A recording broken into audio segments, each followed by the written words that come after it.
కాకినాడ జిల్లా కేంద్రంలో customs house ఆధ్వర్యంలో రక్తదాన శిబిరం ఏర్పాటు చేశారు. తలసేమియా వ్యాధిగ్రస్తులకు అండగా నిలిచేందుకు స్వచ్ఛందంగా ఉద్యోగులు రక్తదానం చేశారు.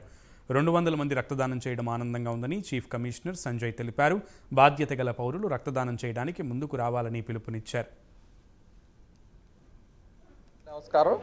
ఈ రోజుని ఇక్కడ కస్టమ్స్ హౌస్లో కస్టమ్స్ డిపార్ట్మెంట్ ఆధ్వర్యంలో జరిగేటువంటి ఈ బ్లడ్ డొనేషన్ క్యాంప్లో కూడా రెడ్ క్రాస్ తరపున మరియు ఆదిత్య తరపున కూడా జాయిన్ అయినటువంటి అందరికీ కూడా స్టూడెంట్స్ అందరికీ కూడా, అలాగే కస్టమ్స్ తరపున వారి క్లయింట్లు అయినటువంటి కేఎస్పిఎల్ ఇతర విభాగాలన్నింటికి కస్టమ్స్ డిపార్ట్మెంట్లో పనిచేసేటువంటి ఉద్యోగస్తులందరికీ కూడా మేమందరికీ కూడా కృతజ్ఞతలు తెలియజేస్తూ ఈ యొక్క బ్లడ్ డొనేషన్ ఇచ్చేటువంటి ఈ కార్యక్రమంలో వచ్చినటువంటి ఈ బ్లడ్ని మేము తలసీమియా కేర్ యూనిట్లో ఉన్నటువంటి 150 మంది పిల్లలకి ఉపయోగించడం జరుగుతుందని, ఈ తలసీమియా కేర్ యూనిట్ నిరంతరాయంగా మంగళవారం శుక్రవారం ఈ ఉన్నటువంటి పేషెంట్స్కి ఇచ్చేటువంటి ట్రాన్స్ఫ్యూషన్ చేసేటువంటి కార్యక్రమంలో మీరు కూడా పాలు పంచుకుంటున్నందుకు మీకు అందరికీ